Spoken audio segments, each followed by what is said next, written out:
आप सभी लोगों का YouTube channel true victory mark पे स्वागत है। हमने पिछली वीडियो में उत्तर प्रदेश पीसीएस जो PYQ है 2024 का, तो उसका हमने जो इतिहास और जो पर्यावरण क्वेश्चन थे उसको देखे थे। इस वीडियो में हम साइंस और पॉलिटी का क्वेश्चन देखेंगे जो 2024 पीसीएस में आया हुआ था। ये जो RO होने वाले हैं और उत्तर प्रदेश पीसीएस होने वाला है, उसके लिए काफी महत्वपूर्ण होगा, तो कृपया इसको ध्यान से देखें। पहला क्वेश्चन है हमारा जो आया हुआ था साइंस का, वैज्ञानिक जांच व्यवहारिक आदर्शों के प्रति प्रतिबद्धता पर निर्भर करता है, यानी कि जो scientific investigation depends on commitment to practical ideas. तो जो भी जांच होती है तो उसको देखा जाता है प्रैक्टिकली कि हाँ सही है कि नहीं है। ठीक है, ये स्टेटमेंट हमारा सही हो गया। सेकंड स्टेटमेंट क्या कह रहा है, विज्ञान में ईमानदारी विशेष रूप से महत्वपूर्ण है। साइंस में ईमानदारी बहुत जरूरी है।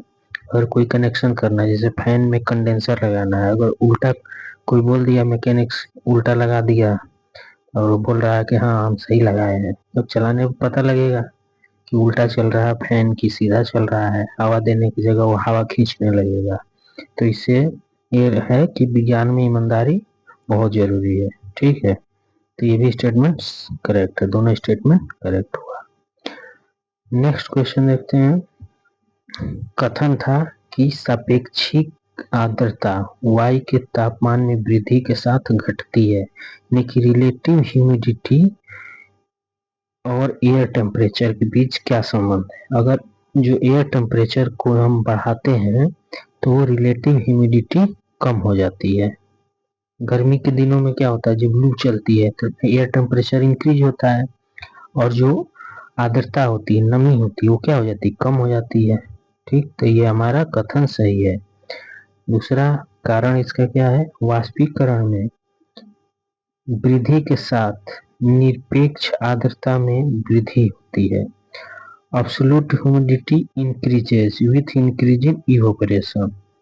अब क्या होता है कि जैसे इवोपरेशन, कूलर चलता है तो इवोपरेट होता है उसमें का पानी, तो उसमें क्या होता है, उसके हवा में ह्यूमिडिटी बढ़ जाती है। तो वही कह रहा है, तो अगर इवोपरेशन इंक्रीज होगा यानी कि जो वाष्पीकरण ज्यादा होगा तो हमें जो ह्यूमिडिटी यानी कि आर्द्रता, नमी, वो भी तो इंक्रीज होगी। तो ये कथन भी हमारा सही है, लेकिन ये व्याख्या नहीं कर रहा है। क्यों? क्योंकि इसमें सापेक्षिक आर्द्रता के बारे में है और इसमें निरपेक्ष आर्द्रता के बारे में। ठीक है, नेक्स्ट क्वेश्चन देखते हैं। ये क्वेश्चन आया था इक्लोक्लाइन और पाइनोक्लाइन, थर्मोक्लाइन, हेलोक्लाइन। तो इसमें पूछा था कौन सा सुमेलित नहीं है, तो इसमें थर्मोक्लाइन जो दिया था तो ये जो है सुमेलित नहीं है, क्योंकि समुद्री जल घनत्व की जगह इसने दे दिया था वो जो वायु का घनत्व के बारे में। तो थर्मोक्लाइन जो है हमारा समुद्री जल की घनत्व के बारे में ये बताता है, यानी क्या, vertical zone of oceanic water located below the surface layer. तो ये हमारा गलत मैच था, बाकी ये सही मैच में ये सब था। इक्नोक्लाइन में क्या था, जहाँ दो पारिस्थितिक तंत्र मिलते हैं और अंतर दिखता है। इकोटोन जोन जैसे स्थल हो गया, फिर वो हो गया जल वाला। जो पिक्नोक्लाइन है ये समुद्री घनत्व परवणता सी वाटर डेंसिटी के बारे में बताता है, ये भी सही है। और हेलोक्लाइन जो है ये सेलिनिटी यानी कि जो लवणता होती है समुद्री जल में उसके बारे में बताता है।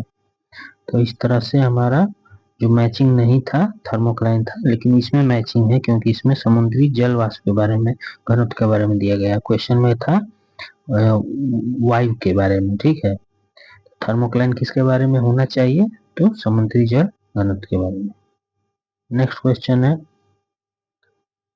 Joint where the neck joins the head.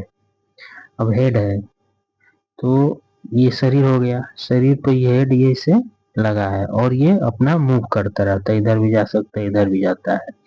तो इस ज्वाइंट को बोलते हैं पिवोटल ज्वाइंट। क्या बोलते हैं? Pivotal joint.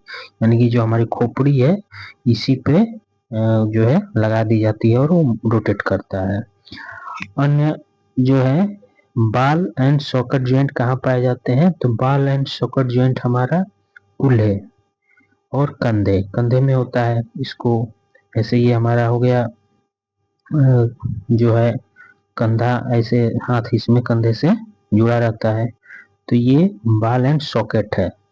ठीक उसी तरह से हमारा कुल्हा, कुल्हा जो है उसमें भी ऐसे ही होता है, जो लेग जो है पैर जो रहते हैं तो कुल्हे पे भी बाल एंड सॉकेट ज्वाइंट से जुड़े रहते हैं। नेक्स्ट है हमारा हिंज ज्वाइंट। हिंज ज्वाइंट में क्या होता है? घुटने, घुटने और कोहनी। तो घुटने क्या है? एक तरफ से मोड़ता है बस, दूसरी तरफ नहीं जा सकता। उसी तरह कोहनी है, दूसरी तरफ ले जाएंगे तो टूट जाएगा। ठीक, तो ये हिंज ज्वाइंट है, ये हिंज से लगा हुआ। जैसे दरवाजा में हिंज लगा रहता है तो उसको एक तरफ से ही आप खोल सकते हैं, दूसरी तरफ आप खींचेंगे तो नहीं आता है, तो उसको हिंज हिंज ज्वाइंट बोलते हैं। तीसरा है हमारा जो है सैडल ज्वाइंट। सैडल ज्वाइंट जो हाथ का अंगूठा है, हाथ का अंगूठा बाकी उंगलियों से ज्यादा ये काम में लिया जाता है। ठीक है, तो वो सैडल ज्वाइंट से जुड़ा होता है। तो सैडल ज्वाइंट से क्या जुड़ा होता है? हाथ का अंगूठा हिंज ज्वाइंट से घुटना और जो हमारी कोहनी है एल्बो ये, और बाल एंड सॉकेट से कूल्हे और कंधे। ठीक है, पिवोटल ज्वाइंट से जो हमारी खोपड़ी है इसका ये शरीर से जुड़ी रहती है। नेक्स्ट क्वेश्चन देखते हैं। Disease causing micro organism among the, जो कोई भी रोग अगर माइक्रो ऑर्गेनिज्म की वजह से होता है तो उसको क्या बोलते हैं? पैथोजेंस। इसकी वजह से तो पैथोजन, जो माइक्रो ऑर्गेनिज्म होते हैं वही पैथोजेंस होते हैं, इसकी वजह से ही बीमारियां होती है। ठीक, next question. Milk is example of emulsion. जो हमारा जो मिल्क होता है, दूध क्या होता है? इमल्सन का उदाहरण है। ठीक है, नेक्स्ट क्वेश्चन है बेकिंग सोडा। बेकिंग सोडा का सूत्र पूछा था तो NaHCO3 होता है। ठीक, CPR, CPR का फुल फॉर्म पूछा था, कार्डियोपुल्मोनरी रिवीजन होता है। ठीक है, CPR कार्डियो C से हो गया, P से पुल्मोनरी, R से रिवीजन, तो ये हमारा CPR का फुल फॉर्म है। नेक्स्ट क्वेश्चन पूछा, the only vein that carries oxygenated blood is called pulmonary vein. यानी कि जो हमारी शिरा होती है महाशिरा, उसमें ही ऑक्सीजन वाले जो है ब्लड फ्लो करता है। बाकी शिराओं में जो होता है डीऑक्सीनेटेड, मतलब जिसमें ऑक्सीजन कम होता है नहीं के बराबर, तो उसको उसमें फ्लो होता है। लेकिन ऑक्सीजनेटेड ब्लड जो ले जाने वाली शिरा है उसको पुल्मोनरी वेन बोलते हैं। ठीक, एक क्वेश्चन पूछा था, दो पिंड थे जिसका एक V1 वेलोसिटी और V2 वेलोसिटी से जा रहे हैं आधा आधा दूरी, तो उसका एवरेज स्पीड निकालना होता है।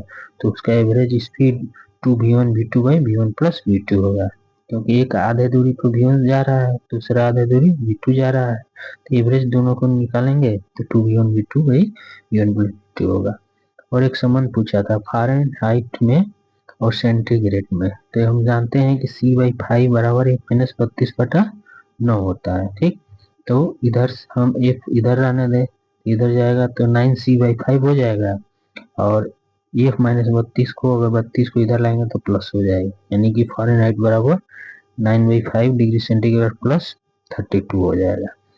अगर सेंटीग्रेड में 273 जोड़ दें तो वो आएगा हमारा केल्विन आ जाता है। ठीक है, और केल्विन कभी नेगेटिव नहीं होता। नेक्स्ट क्वेश्चन देखते हैं, इसमें क्या सही नहीं स्टेटमेंट दिया था?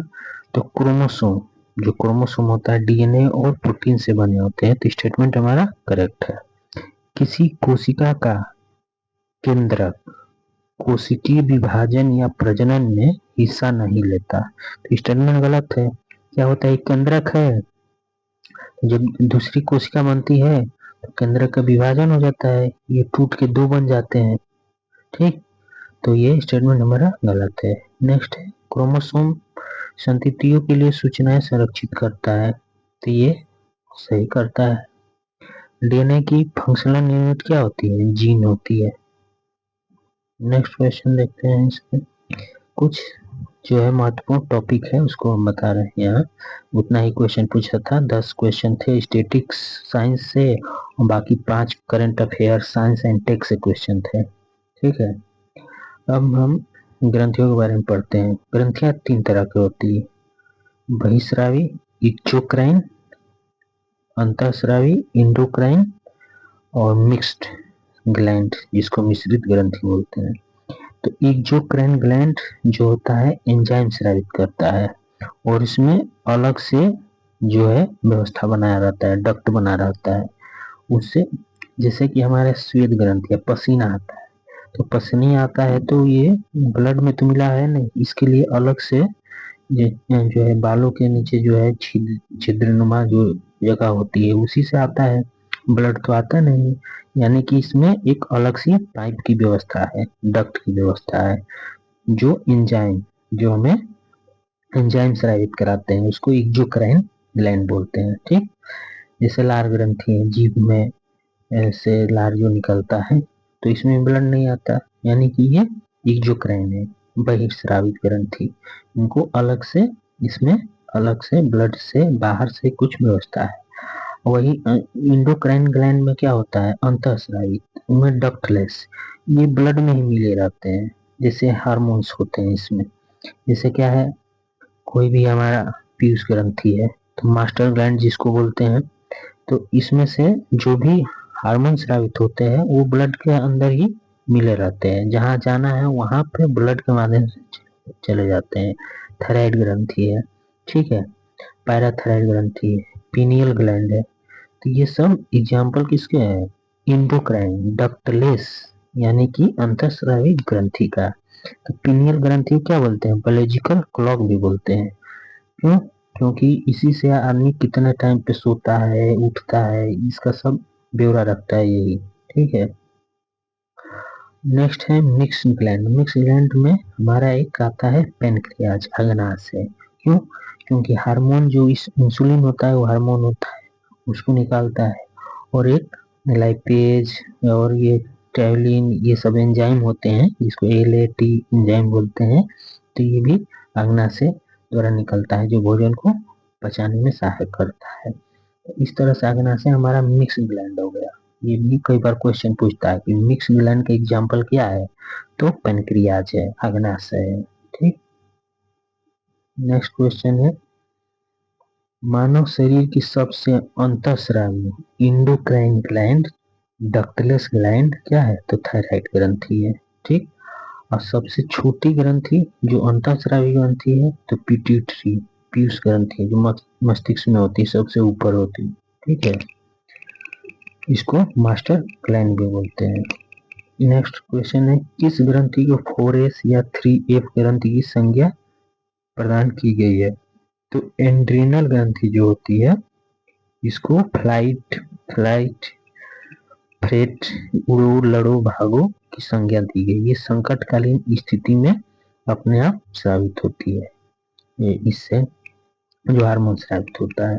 ठीक है, नेक्स्ट क्वेश्चन है, इसमें रुधिर में कैल्शियम की मात्रा को कौन सा हार्मोन नियंत्रित करता है? तो पैराथायराइड से जो स्रावित हार्मोन होता है वही रुधिर में, ब्लड में कैल्शियम की मात्रा को नियंत्रित करता है। यानी कैल्शियम केवल खाने पीने से नहीं होगा, उसके लिए हार्मोन्स का नियंत्रण भी आवश्यक है जो पैराथायराइड ग्रंथ स्रावित करते हैं। ठीक, नेक्स्ट क्वेश्चन है, किस रोग से थायराइड ग्रंथि नष्ट हो जाती है? तो थायराइड ग्रंथि हाशिमोटो रोग जो होता है इसमें क्या होती है? थायराइड ग्रंथि काम करना बंद कर देती है। तो ये कुछ फैक्ट है। अब इसके अगले पार्ट में हम देख रहे हैं जो उत्तर प्रदेश पीसीएस 2024 के पॉलिटी से क्वेश्चन आए थे। ठीक है, नेक्स्ट है, इसमें हमारा सुमेलित नहीं है पूछा था क्वेश्चन, जिसे अनुच्छेद 153 पूछा था, तो राज्यपाल का पद, तो ये तो करेक्ट है। एक अनुच्छेद 154 राज्यपाल की कार्यकारी प्राधिकार, ये भी करेक्ट है हमारा। अनुच्छेद 155 में राज्यपाल का हटाना का उल्लेख नहीं है, इसमें नियुक्ति का उल्लेख है। अनुच्छेद 155 में नियुक्ति का उल्लेख है, तो ये हमारा सुमेलित नहीं होता, ये ऑप्शन होता। ठीक, लेकिन राज्यपाल का हटाना कोई इसका आर्टिकल में उल्लेख नहीं है। क्यों? क्योंकि राज्यपाल राष्ट्रपति के प्रसाद पर्यंत तक कार्य करता है, यानी कि जब तक राष्ट्रपति को लगे तो वो रखता है, नहीं तो हटा सकता है। ऐसे जनरली 5 साल माना जाता है कि राज्यपाल को 5 साल का कार्यकाल होता है। ठीक है, 156 अनुच्छेद में क्या है, तो राज्यपाल का टर्म, पदावधि, मतलब कितने टाइम तक इसको रख सकते हैं, कितने टाइम तक नहीं रख सकते हैं। ठीक है, तो इसलिए इसको इसमें बोल सकते हैं कि इसमें हटाने उठाने की व्यवस्था 156 में है। ठीक है, लेकिन कोई एक्सप्लेनेशन एग्जैक्ट नहीं किया गया है कि कैसे हटाना है, ये बस अपने ऑर्डर से ही राष्ट्रपति हटा सकता है। बाकी जज होते हैं तो उनको इम्पीचमेंट लाना होता है तो उससे हटते हैं, उसका उल्लेख किया जाता है आर्टिकल में। ठीक, नेक्स्ट है अनुच्छेद 157। इसमें क्या योग्यता है राज्यपाल की? 35 वर्ष होना चाहिए, विधानसभा के सदस्य की योग्यता रखना चाहिए, ये सब है। 159 में ओथ, शपथ के बारे में उल्लेख किया गया है। ठीक, नेक्स्ट देखते हैं, क्वेश्चन आया था भारतीय संविधान में अगर कॉन्स्टिट्यूशन में कोई संशोधन लाने का प्रयास करता है तो जो हमारे लोकसभा है या राज्यसभा में किसी एक में शुरू किया जा सकता है, यानी can amendment to the constitution of India can be initiated by या तो लोकसभा या राज्यसभा। ठीक, नेक्स्ट क्वेश्चन है, सुमेलित नहीं है, ये क्वेश्चन डिस्प्यूटेड था क्योंकि जीके राव समिति rural development and poverty alleviation programme से रिलेटेड है, न कि प्रखंड स्तर पर नियोजन से है। लेकिन जो ऑप्शन में दंतेवाला जो है, जो समिति है, इसके बारे में दिया है कि ये ब्लॉक लेवल या पंचायत लेवल पर रूरल ऋण यानी कि ग्रामीण ऋण की जो है व्यवस्था की गई है। और जो संतनाम समिति है 1962, इसमें पंचायती राज के वित्त का बारे में व्यवस्था की गई है। तो ये आंसर की में दिया था कि इसका मतलब कि पंचायती राज वित्त से इसका संबंध नहीं है, ये मतलब रॉन्ग क्वेश्चन है। तो ये जो है सही क्या है इसमें, तो सही ये है कि जो जीके वी राव समिति है, जो फाइनल आंसर किया है उसमें शायद ये दिया जाएगा कि जीके वी राव समिति है प्रखंड स्तर के नियोजन से नहीं रिलेटेड है। ठीक है, तो अब प्रखंड स्तर के नियोजन किससे रिलेटेड है, तो दंतेवाला समिति से है, यानी कि दंतेवाला समिति से प्रखंड स्तर पर नियोजन हो गया और ग्रामीण ऋण हो गया, ये दोनों होगा। ठीक, और जो जीके वी राव समिति है इसको रूरल डेवलपमेंट और पॉवर्टी एलिवेशन प्रोग्राम से इसको जोड़ा गया है। संतनाम समिति 2 बनी थी, एक संतनाम समिति 62 में बनी थी, वो पंचायती राज के वित्त से रिलेटेड है। एक बनी थी 1964 में जिसका जो प्रिवेंशन एंड करप्शन सीबीसी और सीबीआई बना था 1964 वाले में। ठीक है, अशोक मेहता समिति पंचायती राज संस्थाएं से भी रिलेटेड है। ठीक, नेक्स्ट क्वेश्चन है हमारा अनुच्छेद 19 के अंतर्गत नहीं है, तो शांति पूर्वक बिना शर्त के एकत्र होने की स्वतंत्रता ये है, संपत्ति खरीदने और बेचने की स्वतंत्रता ये नहीं है। इसको कहाँ रखा गया है, अनुच्छेद 300 ए में रखा गया है, तो इसलिए ये हमारा सुमेलित नहीं है। ठीक है, अब पूरे देश में इच्छानुसार घूमने फिरने की स्वतंत्रता ये भी 19 आर्टिकल में है, किसी व्यापार अथवा व्यवसाय करने की स्वतंत्रता भी आर्टिकल 19 में है, लेकिन संपत्ति का रखने का ये 19 में नहीं है। ठीक है, इसको 44वां संविधान संशोधन से जो 19 आर्टिकल से संपत्ति का अधिकार को हटा दिया गया और 44वां संविधान संशोधन जो 1978 में आया था उसमें ये चीज हटा के अनुच्छेद 300 ए में 300 क में रख दिया गया संपत्ति के अधिकार को। ठीक, नेक्स्ट क्वेश्चन देखते हैं। कथन था कि एक ही समय पर दो या दो से अधिक राज्यों के राज्यपाल पद कार्य नहीं कर सकते हैं अब, लेकिन ओरिजिनली कॉन्स्टिट्यूशन में नहीं कर सकते थे। क्यों? क्योंकि इस चीज को 7वां जो संविधान संशोधन अधिनियम 1956 आया था, तो उसमें उल्लेख किया गया कि एक राज्यपाल को दो या दो से अधिक राज्यों के राज्यपाल रखा जा सकता है, और उसका सैलरी, वेतन भत्ते जो भी है वो दोनों राज्य आपस में मिलकर जो राष्ट्रपति डिसाइड करेगा उसके अनुपात में देंगे। ठीक, तो हमारा जो स्टेटमेंट 1 रॉन्ग हो जाएगा।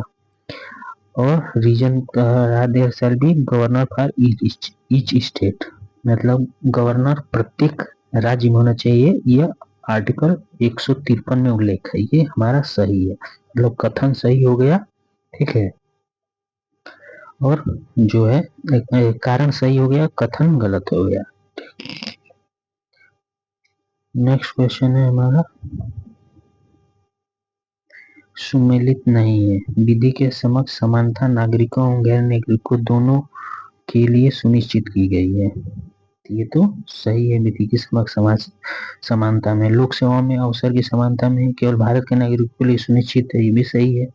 किसी नए राज्य का स्थापना संसद की शक्ति है। ठीक, किसी राज्य का नाम बदलना राज्य विधानमंडल की शक्ति है नहीं, ये गलत हो गया। ठीक है, क्यों? क्योंकि राज्य का नाम बदलना भी संसद की शक्ति है, पार्लियामेंट की पावर है। सही सुमेलित इसमें है भारत की संचित निधि, अनुच्छेद 266 में इसका उल्लेख है। वित्त आयोग का 280 में उल्लेख है। ठीक, वित्तीय आपातकाल अनुच्छेद 360 में है, और भारत के नियंत्रक एवं महालेखा परीक्षक CAG का उल्लेख 148 में है। तो ये सभी हमारा सुमेलित है। नेक्स्ट है question, right against exploitation in constitution, यानी कि शोषण के विरुद्ध अधिकार के अंतर्गत क्या क्या आएगा? तो 2 आता है, आर्टिकल 23 और आर्टिकल 24। आर्टिकल 23 क्या बोलता है? जो फोर्स्ड लेबर है, यानी कि मानव देह व्यापार, बलात् श्रम, ये अनुच्छेद 23 में आएगा।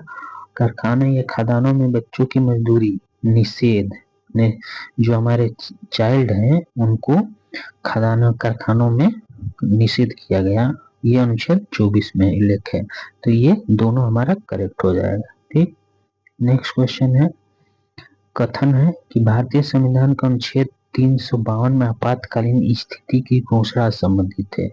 352 में राष्ट्रीय आपातकाल होता है, ये सही है।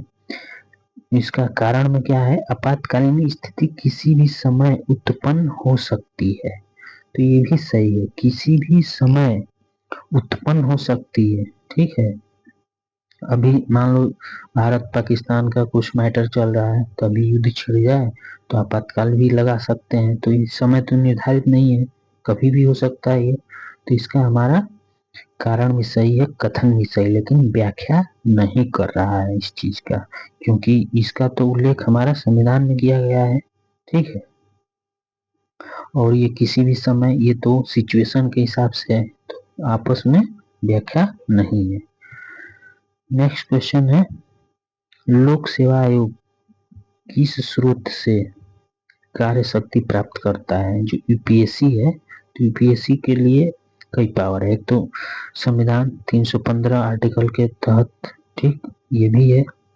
उसके बाद संसदीय कानून, जो भी हमारे संसद कानून बनाता है, अमेंडमेंट बनाते हैं, लॉ बनाते हैं, तो उसके भी हो गया। एग्जीक्यूटिव रूल्स, अगर कोई एग्जीक्यूटिव रूल्स कोई भी पास करने की, ये होना चाहिए, इस व्यवस्था करना चाहिए, तो ये भी हो सकता है, क्योंकि एग्जीक्यूटिव रूल्स से ही वैकेंसी आती है कि इस साल 1000 है, 900 वैकेंसी आ रही है। ठीक है, और कन्वेंशंस, जो भी परंपराएं, उससे भी यूपीएससी की जो है कार्य करने की शक्ति मिलती है। तो इस ऑप्शन में ऑल करेक्ट सही था। नेक्स्ट देखते हैं, सुमेलित है, इसमें राज्य पिछड़ा वर्ग आयोग अनुच्छेद 340 में होता है, ये तो सुमेलित है। निर्वाचन आयोग को दिया 320 में, लेकिन क्या होना चाहिए? 326 में। और राष्ट्रीय अनुसूचित जाति SC आयोग का अनुच्छेद 338 में है और एसटी का 338 ए में है। ये कब बना? तो 89th कॉन्स्टिट्यूशन अमेंडमेंट एक्ट 2003 में जब आया था तो उसमें एसटी के लिए अलग आयोग बनाया गया था, राष्ट्रीय अनुसूचित जनजाति आयोग, उसका उल्लेख 338 ए में है। ठीक, नेक्स्ट है इसमें वित्त आयोग में, वित्त आयोग का उल्लेख 240 में। ठीक, नेक्स्ट क्वेश्चन है कालक्रम अनुसार बताना था। तो शंकरी प्रसाद बनाम भारत संघ केस हुआ था 1951 में। सज्जन सिंह बनाम राजस्थान जो केस हुआ था 1965 में। गोलकनाथ बनाम पंजाब राज्य का केस हुआ था 1967 में। केशवानंद भारती बनाम केरल राज्य जो हुआ था 1973 में। ठीक, तो इस तरह से ये इसका काल समय के अनुसार ऑर्डर में है। अब इसके बारे में कुछ तथ्य जानते हैं। शंकरी प्रसाद बनाम भारतीय संघ, इसमें क्या हुआ था कि जो प्रथम संविधान संशोधन हुआ था तो उसमें हुआ था कि जो आर्टिकल 368 है इसके तहत हम भारत के जो भी नागरिकों के मूल अधिकार दिए गए हैं भाग 3 में, उसमें भी संशोधन कर सकते हैं। ये शंकर प्रसाद बनाम केस में हुआ। सज्जन सिंह में भी यही हुआ कि हाँ, जो शंकर प्रसाद केस है वो सही कह रहे हैं कि भारतीय संसद को ये अधिकार है कि 368 जो आर्टिकल है उसके तहत संविधान संशोधन कर सकते हैं किसी भी भाग में, चाहे वो मूल अधिकार का भाग क्यों ना हो। ठीक, लेकिन गोलकनाथ बनाम पंजाब राज्य आया 1967 में, तो इसमें 24वां संविधान संशोधन हुआ। तो उसके केस में क्या हुआ कि ये बोला गया कि आप जो आर्टिकल 368 के तहत भारतीय संसद को यह अधिकार नहीं है कि वो नागरिकों के मूल अधिकार को संशोधित करे। ठीक, अब दोनों भाई पलट गया, शंकरी प्रसाद और सज्जन सिंह का। अब इसमें 11 जजों की बेंच बैठी थी, 6-5 के रेशियो से ये जो है केस हुआ था। अब क्या हुआ कि 1973 में केशवानंद भारती केस हुआ। तो इसने कहा कि हाँ, जो भारत के जो भी जो संसद है उसको ये अधिकार है कि वो नागरिकों के मूल अधिकार में संशोधन कर सकता है, लेकिन एक शर्त रखा गया, क्या कि भारतीय संविधान की जो बेसिक स्ट्रक्चर है, मूल उसकी संरचना है, उसको छोड़कर। इस केस में ये व्याख्या किया गया कि आप कुछ भी संशोधन कर सकते हैं, लेकिन भारतीय संविधान की मूल जो है कि हमें सोशलिस्ट, सेकुलर, रिपब्लिक, इंटीग्रिटी, ये सब को आप ध्यान में रखें कि इसमें कोई चेंज नहीं होना चाहिए। ठीक, तो ये था केस। नेक्स्ट क्वेश्चन दिया है, मिलान करना था कि 42वां संविधान संशोधन कब हुआ? तो 1976 में। 52वां संविधान संशोधन 1985, 86वां 2002 और 96वें 2011। ठीक, एक नया क्वेश्चन आया था सहकारी संघवाद। तो ये ग्रेनविल ऑस्टिन ने इस संकल्पना को प्रस्तुत किया था। सौदेबाजी संघवाद मोरिस जोन्स और अर्ध संघवाद केसी वेयर। केंद्रीकरण की प्रवृत्ति वाला संघवाद आइवर जेनिंग्स। इस तरह से ये सभी सुमेलित है। नेक्स्ट क्वेश्चन है, भाषाई अल्पसंख्यकों के लिए विशेष अधिकारी के संदर्भ में कथन विचार करना है। तो संविधान में प्रत्येक राज्य है तो भाषाई अल्पसंख्यकों के लिए विशेष अधिकारी के पद का प्रावधान किया गया है, प्रत्येक राज्य के लिए नहीं किया गया है। ठीक है, देश में होना चाहिए। ठीक, तो ये हमारा स्टेटमेंट गलत हो जाएगा। दूसरा बोल रहा है कि 9वें संविधान संशोधन अधिनियम द्वारा इसके लिए एक नया अनुच्छेद 350 भी जोड़ा गया। तो नहीं, ये 7वां संविधान संशोधन अधिनियम 1956 द्वारा जोड़ा गया था, 9th वाले से नहीं जोड़ा गया था। दोनों स्टेटमेंट हमारा क्या हो गया? इनकरेक्ट हो गए। ठीक है, गलत हो गए। अब इसमें कुछ नया चीज है, जिसे 350 है। 350 इसमें क्या है? तो इसमें जो प्राइमरी स्टेज पे लड़कों को जब बच्चों को शिक्षा देनी है वो उसकी मदर टंग में होना चाहिए, उसकी मातृभाषा में होना चाहिए, ठीक। और 350 बी में स्पेशल ऑफिसर लिंग्विस्टिक माइनॉरिटीज यानी कि ऑफिसर की नियुक्ति होनी चाहिए, ठीक। और 351 में ये उल्लेख है कि जो हमारे हिंदी लैंग्वेज है उसकी डेवलपमेंट करना चाहिए। 351 में ये उल्लेख है कि आप हिंदी की भाषा को प्रोत्साहन कर सकते हैं, ठीक। नेक्स्ट देखते हैं, क्वेश्चन आया था, ये भी डिस्ट्रीब्यूटेड क्वेश्चन था कि भारतीय संविधान की समवर्ती सूची में क्या क्या शामिल है। तो सामानों में मिलावट, एडल्ट्रेशन ऑफ गुड्स, ठीक है। तो ये तो समवर्ती सूची में है, 18 नंबर पर दिया है। और सक्सेशन, उत्तराधिकार, ये भी जो है हमारा 5 नंबर पर समवर्ती सूची में दिया है। और सक्सेशन का एक और चीज है यूनियन लिस्ट में, वो 88 नंबर पर दिया है, ठीक है। और ट्रेड और कॉमर्स ये हमारा यूनियन लिस्ट में है 33 नंबर पर, यूनियन कर रहे हैं कॉन्करेंट लिस्ट पे। तो इस तरह से जो ऑप्शन दिया था उत्तर प्रदेश पीसीएस आयोग ने वो सी को दिया था कि ये सुमेलित मतलब कि नहीं है, आप मतलब 1 और 3 ही करेक्ट है, लेकिन समवर्ती सूची में देखा जाए तो तीनों करेक्ट है, ठीक है, तीनों होना चाहिए। तो इस तरह से हमारा समवर्ती सूची में गुड्स का जो अल्टरेशन होता है, सामानों में मिलावट, इसके बारे में समवर्ती सूची में उल्लेख है। सक्सेशन का भी उल्लेख है, ट्रेड एंड कॉमर्स का भी उल्लेख है, ठीक है।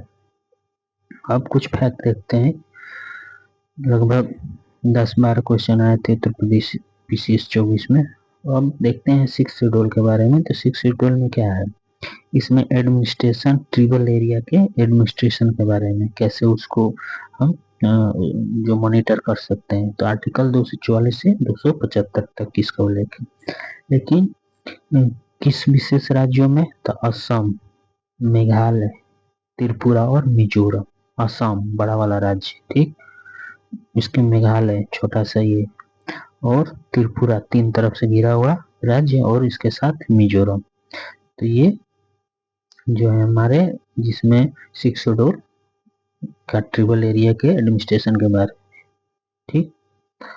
8वीं अनुसूची में क्या है, तो ओरिजिनली जो है ये 14 लैंग्वेजों में है, लेकिन अभी 22 लैंग्वेज बन गए हैं। कब कब जोड़े गए हैं, तो सिंधी जोड़ा गया है 1967 में, 21वां संविधान संशोधन हुआ था तो उसमें जोड़ा गया, ठीक। दूसरा कोनकरी, मणिपुरी, नेपाली, ये 71वां संविधान संशोधन 1992 में जोड़ा गया। बोडो, डोंगरी, मैथिली, संथाली, इसको 92वें संविधान संशोधन 2013 में जोड़ा गया। तो इस तरह से हमारा जो है ये भाषाएं जोड़ी गई। और उड़िया नाम था पहले, बाद में इसको 96 संविधान संशोधन 2011 में उड़िया कर दिया गया, उड़िया, ठीक है। नेक्स्ट देखते हैं 11th शेड्यूल में क्या है, तो इसमें पंचायत के बारे में है। 73वां संविधान संशोधन जो 29 विषय पर अपना कार्य कर सकता है, उसको पावर दिया गया है। आर्टिकल 243 जो है के में, के नहीं, इसको पावर दिया गया है किसमें, 243, इसको जो है पंचायत को 29 विषय पर कार्य करने के लिए पावर दिया गया है। 243 जो है जी में दिया गया है, ठीक है। 243 के में तो इलेक्शन के बारे में दिया गया, कब इलेक्शन होगा। और 12वीं अनुसूची में क्या गया, नगर पंचायत के बारे में 74वां संविधान संशोधन, जिसको हम तो 18 विषय पर कानून बना सकता है, इसका उल्लेख किया गया। तो इस तरह से हमारा उत्तर प्रदेश 2024 का पीवाईक्यू हो गया कुछ फैक्ट के साथ। नेक्स्ट वीडियो में फिर हम ज्योग्राफी करेंगे। Thank you for watching. हमारे चैनल को सब्सक्राइब नहीं किया तो please subscribe YouTube channel true victory mark. Thank you.